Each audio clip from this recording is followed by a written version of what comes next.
হরে কৃষ্ণ, রাধে রাধে, হরিবল। বন্ধুরা, তোমরা সবাই কেমন আছো? আশা করি ভালো আছো। তো আমিও অনেক অনেক ভালো আছি। তো তোমাদের সামনে দেখাচ্ছি, আজকে পুজো করেছি, অনেকদিন পরে এলাম ঠাকুর ঘরে। তো কেমন লেগেছে প্লিজ তোমরা সবাই কমেন্ট করে জানিও। যদি ভালো লেগে থাকে প্লিজ লাইক, কমেন্ট, শেয়ার এবং সাবস্ক্রাইব করে দিও। আজকের মতন টাটা।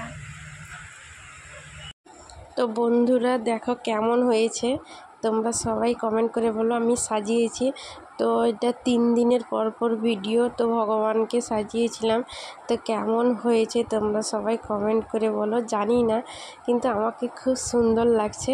তোমাদের যদি ভালো লেগে থাকে প্লিজ লাইক, কমেন্ট এবং শেয়ার করে দিও। আর আমার পাশে দেখো, যাতে আমি নতুন করে আবার ভিডিও বানাই।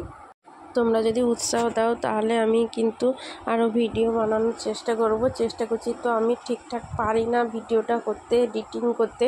তো মোটামুটি যেরকম পারি সেটা তোমাদেরকে তুলে ধরেছি। তো খুবই সাধারণভাবে সাজিয়েছি। যদি ভালো লেগে থাকে প্লিজ লাইক, কমেন্ট, শেয়ার করো। তো আজকে জুলাইয়ের 4 তারিখ। তো 2 তারিখ, 2, 3, 4 পরপর 3 দিনের ভগবানকে সাজিয়েছি।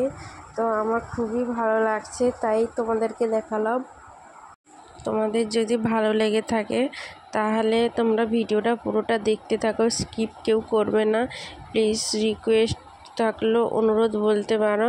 তো বন্ধুরা, তোমরা কেউ কিন্তু স্কিপ করে যেও না, পুরো ভিডিওটা দেখতে থাকো। তো আমার খুবই দারুণ লাগে ভগবানকে সাজাতে। তো কার কার ভগবানকে সাজাতে ভালো লাগে তোমরা সবাই কমেন্ট করে জানিও, কেউ কিন্তু ভুলো না বন্ধুরা। তো দেখো,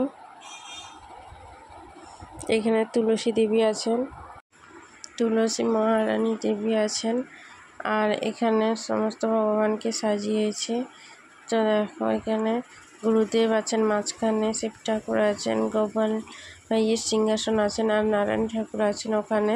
তো লক্ষ্মী দেবী এবং গণেশ ঠাকুর আছেন। তো দেখো কত সুন্দর লাগছে। গুরুদেবের আসনকে আমি এইভাবে সাজিয়েছি, এখানে গোপাল ভাইয়ের আসনকে এইভাবে সাজিয়েছি। তো শিব ঠাকুর আছেন, এখানে বিলপাতা 2টো দিয়েছি। তো এখানে ভগবান বসছেন।